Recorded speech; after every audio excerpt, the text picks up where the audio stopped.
নমস্কাৰ স্বাগতম এয়া হৈছে গাঁও চহৰ জিলাৰ খবৰ ষ্টুডিঅ'ত মই প্ৰাঞ্জল ভূপেন বৰাক সাক্ষাৎ কৰিলে মন্ত্ৰী পীযুষ হাজৰিকা আৰু বিধায়ক মানৱ ডেকাই কংগ্ৰেছত এতিয়া ৰকিবুল হুছেনে সকলো চলাই থকা বুলি কৈ মুখ্যমন্ত্ৰীয়ে কোৱাৰ দৰে স্বাভিমানী অসমীয়াই কংগ্ৰেছ কৰিব নোৱাৰে বুলি মন্তব্য কৰে পীযুষ হাজৰিকাই সকলো লবি শেষ কৰি এতিয়া কংগ্ৰেছত ৰকিবুল ৰাজত্ব চলিছে বুলি মন্তব্য কৰে মন্ত্ৰীগৰাকীয়ে আনহাতে অসমীয়াৰ স্বাৰ্থত ভূপেন বৰাই এই সিদ্ধান্ত গ্ৰহণ কৰিছে বুলি মন্তব্য কৰে বিধায়ক মানৱ ডেকাই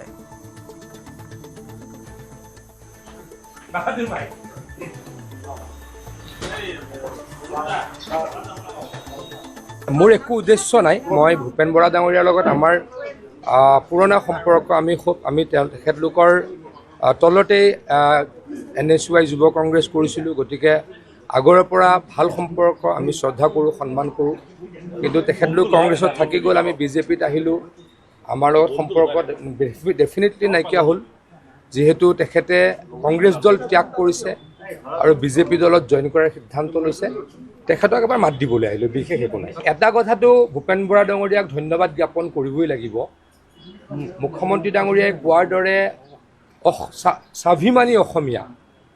স্বাভিমানী অসমীয়াই কংগ্ৰেছ আৰু কোনোৱে নকৰিব ভূপেন বৰা ডাঙৰীয়া এগৰাকী স্বাভিমানী অসমীয়া আছিল আৰু কংগ্ৰেছে প্ৰত্যেক বাৰে অসমীয়াক পদাঘাত কৰাৰ কাৰণে উপায় নাপায় ভূপেন বৰা ডাঙৰীয়াই কংগ্ৰেছ ত্যাগ কৰিব লগা হৈছে আমিও স্বাভিমানী অসমীয়া গতিকে আমি তেখেতক এই মুহূৰ্তত সন্মান জনাইছোঁ তেখেতৰ ভাল হওক ভগৱানৰ ওচৰত প্ৰাৰ্থনা জনাইছোঁ কংগ্ৰেছ এৰিলে বিজেপিত জইন কৰিলে এইটো সাধাৰণ ঘটনা নহয় এইটো এজন স্বাভিমানী অসমীয়াৰ পক্ষত থাকি কংগ্ৰেছ দলৰ পৰা মিয়াৰ যি গ্ৰাস তাৰ পৰা মুক্ত হৈ অসমীয়াৰ পক্ষত থিয় হোৱাৰ এটা সিদ্ধান্তহে ভূপেন বৰা ডাঙৰীয়াই লৈছে এইটো ভূপেন বৰা ডাঙৰীয়া ব্যক্তিগত কিবা লাভালাভৰ সিদ্ধান্ত নহয় ব্যক্তিগত লাভালাভৰ সিদ্ধান্ত থকাহেঁতেন আজি 10 বছৰ বিজেপি ক্ষমতাত আছে ভূপেন বৰা ডাঙৰীয়া 10 বছৰ আগতে ব্যক্তিগত ক্ষমতাত আহিব পাৰিলে আমি যেনেকৈ হিউমিলেট হৈছিলোঁ মিয়াৰ তাণ্ডৱত আমাৰ যি অৱস্থা হৈছিলে হিমন্ত বিশ্ব শৰ্মা ডাঙৰীয়াৰ লগত আজি ভূপেন বৰা ডাঙৰীয়া সেই অৱস্থা হোৱাৰ কাৰণে তেওঁ এজন স্বাভিমানী অসমীয়া হিচাপে অসমীয়াৰ পক্ষত থিয় দিছে আনফালে বিজেপিলৈ আহিলে 50 কোটি টকা দিয়া বাতৰি সন্দৰ্ভত প্ৰতিক্ৰিয়া ভূপেন বৰাৰ বিজেপিয়ে দিলে 50 কোটি টকা ল'ব ভূপেন বৰাই সেই টকাৰে পিতৃৰ নামত ষ্টেডিয়াম নিৰ্মাণ কৰিব বুলি মন্তব্য কৰে ভূপেন বৰাই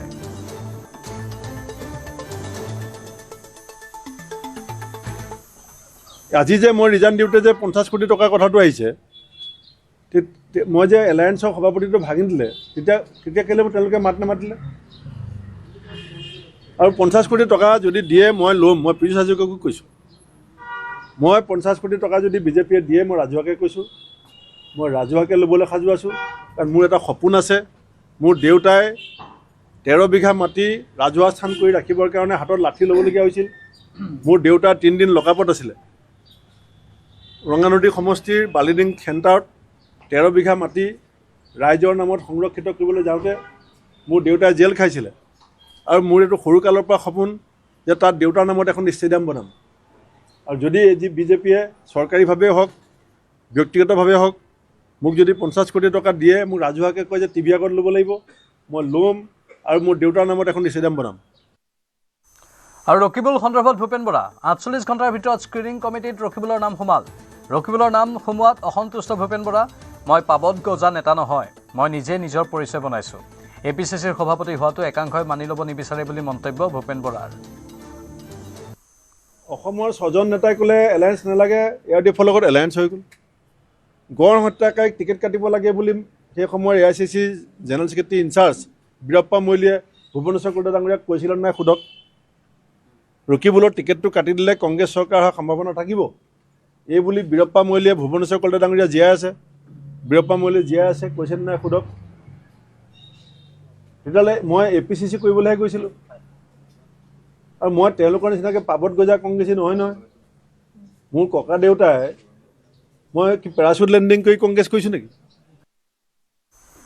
অমীয় কুমাৰ ভূঞা সন্দৰ্ভত ভূপেন বৰা অমীয় কুমাৰ এজন ডাঙৰ নেতা আছুৰ প্ৰাক্তন সভাপতি আছিল ভূঞা বেহপুৰীয়াৰ টিকট সন্দৰ্ভত মন্তব্য নকৰিলে সেইটো বিজেপিৰ আভ্যন্তৰীণ কথা বুলি উল্লেখ কৰে ভূপেন বৰাই অমীয় ভূঞা ডাঙৰীয়াও এটা ডাঙৰ বেকগ্ৰাউণ্ড আছে আছুৰ জেনেৰেল ছেক্ৰেটাৰী আছিলে আমি একেলগে তেখেত যেতিয়া আছুৰ ষ্টেটৰ এই ছেক্ৰেটেৰী, তেতিয়া আমি লখিমপুৰত আছোঁ কৰিছোঁ। মই ইউনিভাৰ্চিটিত যেতিয়া GS, তেতিয়া তেখেত আছোঁ AGS। গতিকে এটা দীঘলীয়া পৰিক্ৰমাৰ মাজেদি চবেই ৰাজনীতি কৰি আছে, সেইখিনি বিজেপি দলে চাব। ভূপেন দাক মই অত্যন্ত ভাল পাইছিলোঁ। বিজেপিলৈ গ'লে মোৰ সৈতে কোনো সম্পৰ্ক নাথাকে। ভূপেন বৰাৰ পদত্যাগ সন্দৰ্ভত এই প্ৰতিক্ৰিয়া অখিল গগৈৰ। বিশ্বাস কৰিছিলোঁ, তেখেতক বহুত সন্মান কৰিছিলোঁ। যিকোনো প্ৰব্লেম হ'লে তেখেতলৈ ফোন এটা কৰোঁ, তেওঁৰো কিবা এটা টেনশ্যন হ'লে মোলৈ ফোন এটা কৰে। আৰু মই সঁচাকৈ কৈছোঁ, অসমৰ ৰাজনীতিত যদি আটাইতকৈ ভাল পোৱা মানুহ কোনোবা এজন আছিলে, আটাইতকৈ ভাল পোৱা মানুহবিলাকৰ ভিতৰত তেখেত এজন মোৰ প্ৰিয়তম ব্যক্তি আছিল।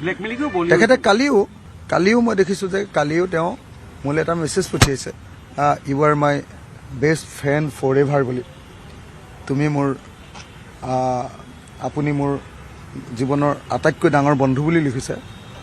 মই এটাই কথা কৈছোঁ, তেওঁ আপুনি বিজেপি নাযাব, আৰু একো কোৱা নাই। মই বিজেপি নাযাব, আপোনাক যি কৰিব লাগে কৰিম, বিজেপি নাযাব। বিজেপি যদি গুচি যায় তেতিয়াহ'লে মানে বুজিছোঁ, সেইটোৱে যদি গুচি যায় গ'ল, তেতিয়াহ'লে আৰু তেওঁৰ লগত আৰু মোৰ সম্পৰ্ক নাথাকে। প্ৰদেশ কংগ্ৰেছত চলে লবিকেন্দ্ৰিক ৰাজনীতি। বিস্ফোৰক স্বীকাৰোক্তি বিৰোধী দলপতি দেৱব্ৰত শইকীয়াৰ। কংগ্ৰেছত লবি চলে বুলি কৈ এই ক্ষেত্ৰত মিছাকৈ লাভ নাই বুলি মন্তব্য শইকীয়াৰ। মই ভগৱান কৰ্মফলক বিশ্বাস কৰোঁ, মই বেয়া কাম কৰা নাই, মোৰ লগত বেয়া নহয় বুলি মন্তব্য দেৱব্ৰত শইকীয়াৰ।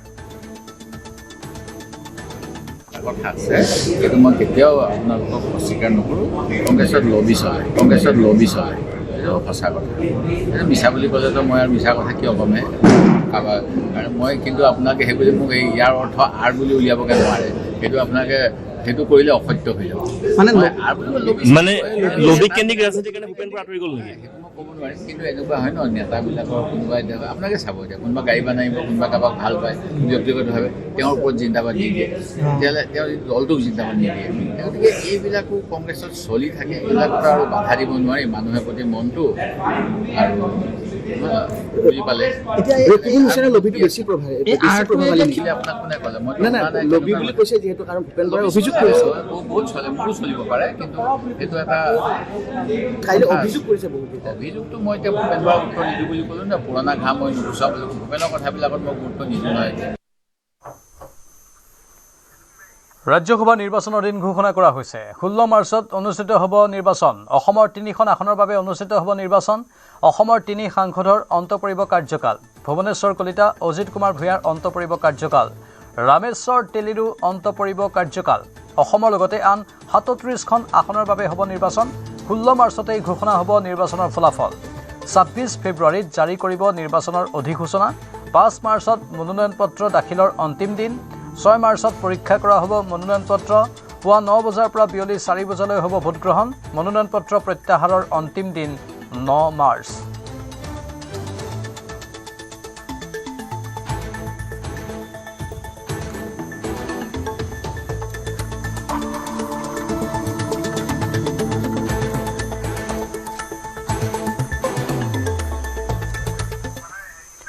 দুদিনীয়া কাৰ্যসূচীৰে অসমত উপস্থিত বিজেপিৰ ৰাষ্ট্ৰীয় সভাপতি নীতিন নবীন। মোহনবাৰী বিমানবন্দৰত নীতিন নবীনক উষ্ম আদৰণি মুখ্যমন্ত্ৰী হিমন্ত বিশ্ব শৰ্মা, দিলীপ শইকীয়াকে ধৰি নেতা-কৰ্মী। ডিব্ৰুগড় আৰু তিনিচুকীয়াত কেইবাটাও সাংগঠনিক কাৰ্যসূচীত অংশগ্ৰহণ কৰিব ৰাষ্ট্ৰীয় সভাপতিগৰাকীয়ে। ভ্ৰমণৰ সময়ছোৱাত মন্ত্ৰী, বিধায়ক, সাংসদ, মণ্ডল, বুথ পৰ্যায়ৰ কৰ্মীসকলৰ সৈতে কৰিব মত বিনিময়। নিৰ্বাচনৰ পূৰ্বে প্ৰথমখন পৃষ্ঠা প্ৰমুখ সন্মিলন অনুষ্ঠিত হ'ব ডিব্ৰুগড়ত। আজি বিয়লি 5 বজাত ডিব্ৰুগড় জিলা পুথিভঁৰালত বিভিন্ন ক্ষেত্ৰৰে জড়িত নাগৰিকসকলৰ সৈতে প্ৰবুদ্ধ সন্মিলনত অংশগ্ৰহণ কৰিব। আনহাতে 19 ফেব্ৰুৱাৰীত তিনিচুকীয়ালৈ ৰাওনা হ'ব নীতিন নবীন।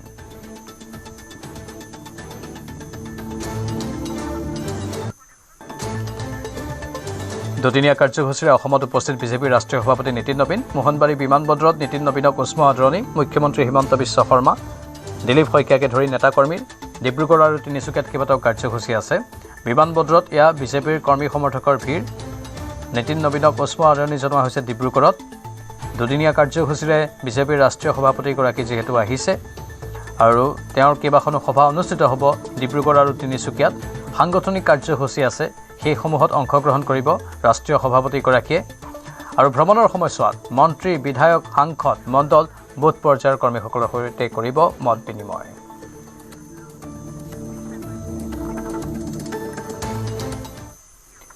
ACSৰ 23 নম্বৰ স্থান দখল কৰিবলৈ সক্ষম হৈছে লখিমপুৰৰ ধলপুৰৰ ৰাজাবাবু শইকীয়াই 2017 বৰ্ষৰ উচ্চতৰ মাধ্যমিক পৰীক্ষাত বিজ্ঞান শাখাৰ প্ৰথম স্থান লাভেৰেও সকলোৰে দৃষ্টি আকৰ্ষণ কৰিবলৈ সক্ষম হৈছিল ৰাজাবাবু শইকীয়াই সফটৱেৰ ইঞ্জিনিয়াৰ হিচাপে বহিৰাজ্যত কৰ্মৰত হৈ অসম লোকসেৱা আয়োগৰ পৰীক্ষাত প্ৰথমবাৰৰ বাবে অৱতীৰ্ণ হৈছিল ৰাজাবাবু শইকীয়া প্ৰথমবাৰতেই লোক নিৰ্মাণ বিভাগত চাকৰি লাভ কৰিছিল তেওঁ এইবাৰ ACSৰ 23 নম্বৰ স্থান দখল কৰি পুনৰ অঞ্চলটোলৈ গৌৰৱ কঢ়িয়াই আনিছে ৰাজাবাবুৱে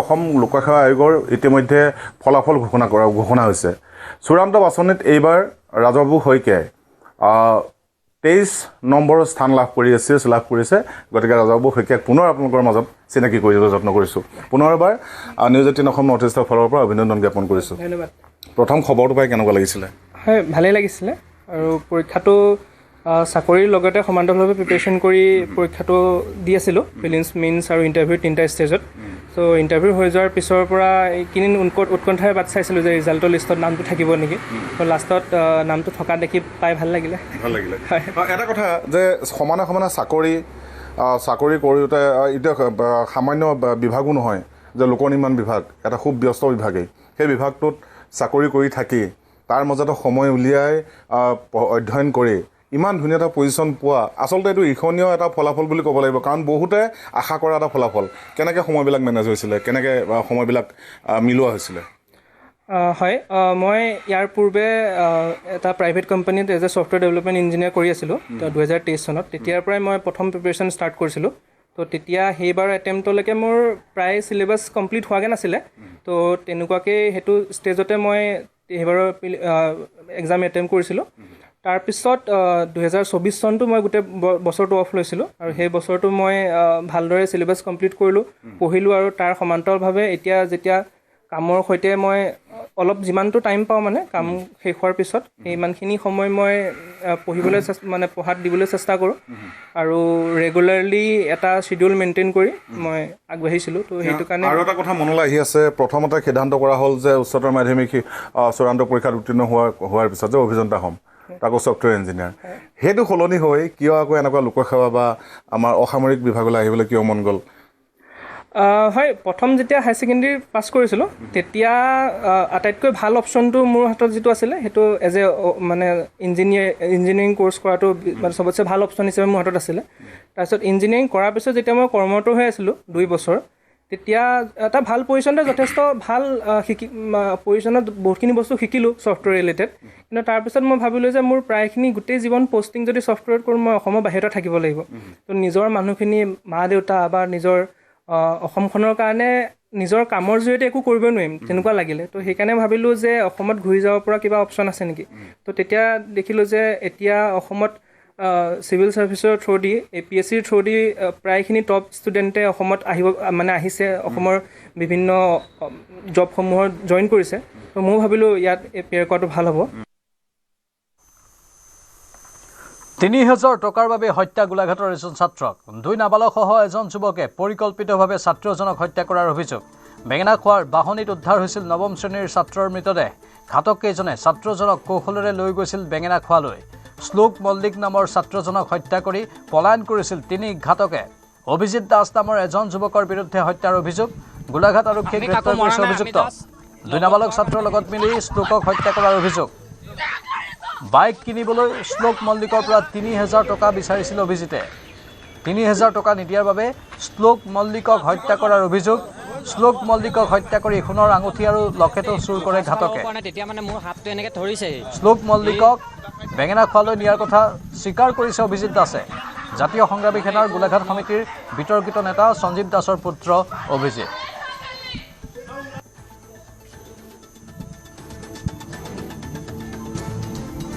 আমি কাকো মৰা নাই আমি জাষ্ট লগত থোৱাৰ কাৰণে হেৰি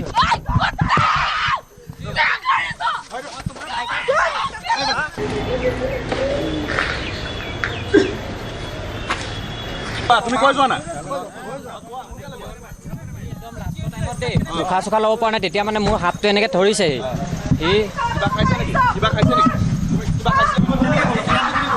মানে একো তোমাক পইচাটো ঘূৰাই দিম পইচা ঘূৰাই নিদিলে আমাৰ ভাইটিক লৈ গুচি গ'ল দাদা। 3,000 টকা কাৰণে ভাইটিক মাৰি দিলে। আমাৰ ভাইটিৰ পৰা লৈছিলে দাদা, আমাৰ ভাইটিৰ পৰা লৈছিলে। এই 3টা ল'ৰাই মাতিছিলে, আমি গম নাপাওঁ তেনেকে ভালকে। কাইলৈ বিজেপিৰ সকলো বিধায়কলৈ হুইপ জাৰি। কাইলৈ সকলো বিধায়কক বিধানসভাত উপস্থিত থাকিবলৈ নিৰ্দেশ। কাইলৈ বিধানসভাত ভাষণ ৰাখিব মুখ্যমন্ত্ৰী হিমন্ত বিশ্ব শৰ্মাই। হিমন্ত বিশ্ব শৰ্মাৰ চৰকাৰৰ অন্তিম অধিৱেশনত ভাষণ দিব মুখ্যমন্ত্ৰীয়ে। কাইলৈ বিধানসভা অধিৱেশনৰ অন্তিম দিন আৰু সকলো বিজেপিৰ বিধায়কলৈ হুইপ জাৰি কৰা হৈছে। কাইলৈ সকলো বিধায়কক বিধানসভাত উপস্থিত থাকিবলৈ নিৰ্দেশ দিয়া হৈছে। বিধানসভাত কাইলৈ মুখ্যমন্ত্ৰী হিমন্ত বিশ্ব শৰ্মাই ভাষণ দিব। হিমন্ত বিশ্ব শৰ্মাৰ চৰকাৰৰ অন্তিম অধিৱেশনত ভাষণ দিব মুখ্যমন্ত্ৰীয়ে আৰু কাইলৈ এই বিধানসভা অধিৱেশনৰ অন্তিম দিন।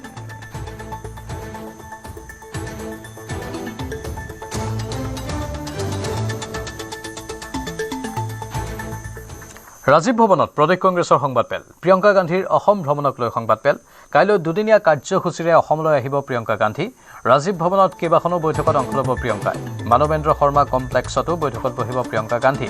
সংবাদমেলত প্ৰদেশ কংগ্ৰেছৰ তত্ত্বাৱধায়ক জিতেন্দ্ৰ সিং, গৌৰৱ গগৈ অংশগ্ৰহণ। কাইলৈ পুৱা 10 বজাত গুৱাহাটীত উপস্থিত হ'ব প্ৰিয়ংকা গান্ধী। এই মাহৰ শেষৰ ফালে প্ৰকাশ পাব প্ৰথমখন প্ৰাৰ্থী তালিকা। সংবাদমেলত এই ঘোষণা গৌৰৱ গগৈৰ। মিত্ৰতাক লৈ আমি বিজেপিতকৈ আগবাঢ়ি থকা বুলি মন্তব্য কৰে গৌৰৱ গগৈয়ে। দুদিনীয়া কাৰ্যসূচী, এই দুদিনীয়া কাৰ্যসূচীত তেওঁ স্ক্ৰিনিং কমিটিৰ চেয়াৰমেন হিচাপে যি দায়িত্ব দিয়া গৈছে সেইখিনি দায়িত্ব তেওঁলোকে পালন কৰিব। বিধায়িনী দলপতি দেৱব্ৰত শইকীয়া ডাঙৰীয়াক কৈছে যে ইয়াৰ পূৰ্বে স্ক্ৰিনিং কমিটি ব্লক প্ৰেচিডেণ্টক লগ পাব, এনেকুৱা এটা সুবিধা আমাৰ ব্লক প্ৰেচিডেণ্টসকলে পোৱা নাছিল। আৰু এইটো আমি দেখিছোঁ যোৱা 1 বছৰৰ পৰা কি যেতিয়া ৰাহুল ডাঙৰীয়া অসমলৈ আহিলে তেওঁ গোটেইবোৰ মণ্ডল সভাপতিক লগ পালে। আৰু এবাৰ প্ৰিয়ংকা গান্ধী ডাঙৰীয়ানী আহিছে, তেওঁ গোটেই আমাৰ অসমৰ ব্লক সভাপতিসকলক লগ পাবলৈ বিচাৰিছে। আৰু ব্লক সেইকাৰণে এইবাৰ মাত্ৰ তেওঁ মিটিঙৰ দায়িত্বখিনি ল'ব আৰু পৰৱৰ্তী সময়ত প্ৰচাৰ হিচাপে তেওঁ বিভিন্ন ঠাইত আমি তেওঁলোকৰ কাৰ্যসূচী আমি সৃষ্টি কৰিম। আমি পুনৰবাৰ আমি মিত্ৰতা সম্পৰ্কত ইয়াত কোনো সন্দেহ নাই, মিত্ৰতা হ'বই। আৰু বিজেপি দলৰ তুলনাত আমি আজিৰ তাৰিখত যথেষ্ট আগবাঢ়ি আছোঁ। বিজেপি দলৰ ভিতৰত এতিয়া তেওঁলোকৰ মিত্ৰ দল অগপ দলটো নাইকিয়া হৈ গৈছে। মই ভাবোঁ এই নিৰ্বাচন অসম গণ পৰিষদ দলৰ বাবে শেষ নিৰ্বাচন। ইয়াৰ পিছত অসম গণ পৰিষদক আমি দেখা নাপাম। কিন্তু আমাৰ লগত যিসকলে মিত্ৰতা কৰিব তেওঁলোকে সক্ৰিয় হ'ব, তেওঁলোকে ৰাজনৈতিকভাৱে অক্সিজেন পাব, তেওঁলোকে ৰাজনৈতিকভাৱে সাহস হ'ব। ভূপেন বৰা দলটোকে ক্ষতি কৰিব নেকি কিবা কংগ্ৰেছৰ? তেওঁ সকলোৱে যেতিয়া অগপ দল আজি তাৰিখত নোহোৱা হৈ গ'ল, বিভিন্ন ৰাজনীতিবিদ দিশ বিজেপি দলৰ ভিতৰত যোগদান কৰি নোহোৱা হৈ গ'ল। সেইকাৰণে ভূপেন বৰা ডাঙৰীয়াও স্থিতি একে হ'বলৈ গৈ আছে। যেতিয়া অসম গণ পৰিষদ দল যেনেকৈ নোহোৱা হৈ গ'ল, প্ৰাক্তন মুখ্যমন্ত্ৰী সৰ্বানন্দ সোণোৱাল ডাঙৰীয়া নোহোৱা হৈ গ'ল, তো ক'ত যেতিয়া প্ৰাক্তন মুখ্যমন্ত্ৰী সৰ্বানন্দ সোণোৱাল ডাঙৰীয়া আজি ভোটিঙত দেখা পোৱা নাই, ভূপেন বৰা ডাঙৰীয়া কি তাত পাব, সন্মান পাব আমি নাজানো। তেওঁ বৰদোৱা থানৰ সন্মুখতে হওক বা কামাখ্যা মন্দিৰৰ সন্মুখতে হওক তেওঁ শপত ল'ব পাৰে যে তেওঁ কেতিয়াও বিজেপি দল নাযায়। যিজনে মা কামাখ্যা সন্মুখত আৰু বৰদোৱা থানৰ সন্মুখত এনেকুৱা এটা কথা ক'ব পাৰে আৰু তাৰ পিছত পদত্যাগ কৰাৰ পিছত এদিনৰ ল'ব নোৱাৰিলে তাৰ পিছদিনাই বিজেপি যাব পাৰে, তেওঁৰ কথাবোৰ কিমান আপোনালোকে গ্ৰহণ কৰিব পাৰে বা তেওঁৰ কথাৰ কিমান যোগ্যতা আছে সেইখিনি আপোনালোকে বুজি পায়।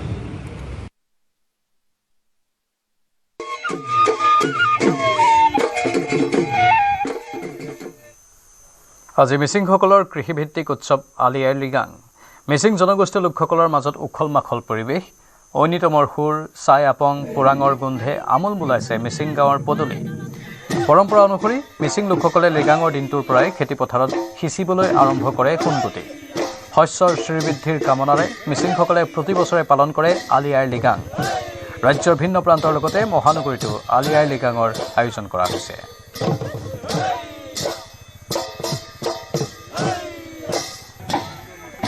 আৰু ঐনিতমৰ সুৰত মুখৰিত মাজুলীৰ আকাশ বতাহ, মাজুলীৰ প্ৰান্তে প্ৰান্তে আলি আই লৃগাঙৰ উৎসাহ, গুমৰাগ নৃত্য আৰু ঐনিতমৰ সুৰত মুখৰিত হৈ পৰিছে মাজুলীৰ চৌপাশ।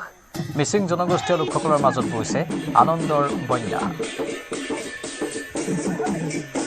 এই আলি আই লৃগাং উৎসৱক লৈ মাজুলীৰ বৰুণ চুকত এক সুন্দৰ পৰিৱেশ, ঐনিতম আৰু গুমৰাগ নৃত্যৰে মুখৰিত হৈ পৰিছে সমগ্ৰ অঞ্চল। এই কৃষিভিত্তিক উৎসৱত যাতে সমগ্ৰ অঞ্চল শস্য চামৰা হয় তাৰ বাবে সকলোৱে প্ৰাৰ্থনা জনাইছে। আৰু যি পৰম্পৰাগত ৰীতি নীতি, সেই ৰীতি নীতিৰে আলি আই লৃগাং উৎসৱৰ আয়োজন কৰা হৈছে। মই পৰিৱেশটো দেখুৱাইছোঁ।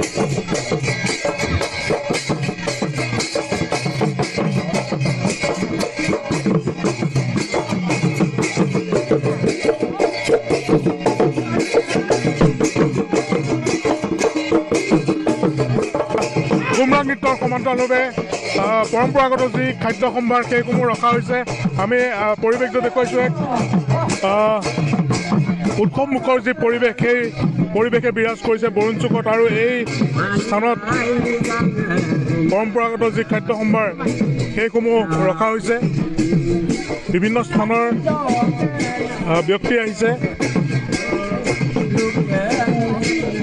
স্থানীয় লোক আছে। আমি মন্তব্য ল'ম। বিভিন্ন পৰম্পৰাগত ৰীতি নীতি আছে, বিভিন্ন নিয়ম আছে। এই নিয়মৰ মাজেৰে আলি আই লৃগাং উৎসৱ উদযাপন কৰা হয়।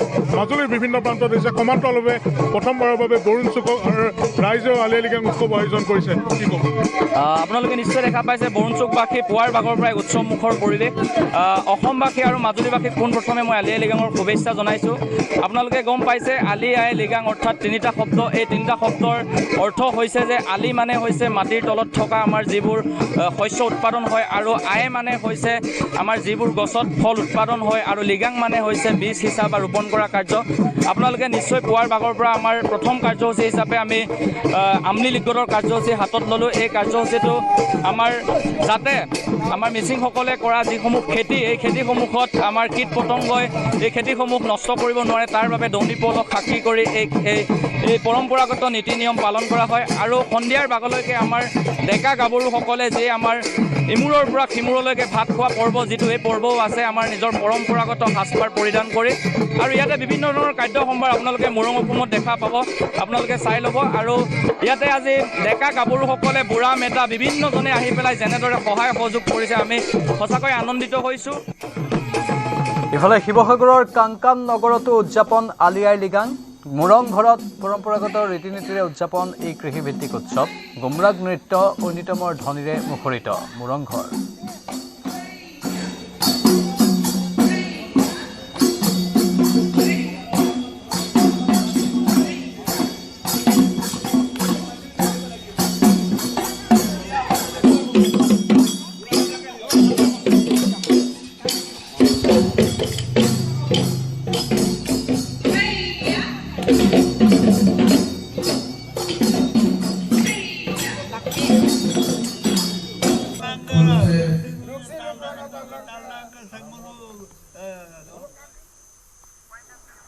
সময় হৈছে এতিয়াৰ বাতৰিৰ পৰা বিদায় লোৱাৰ। নমস্কাৰ।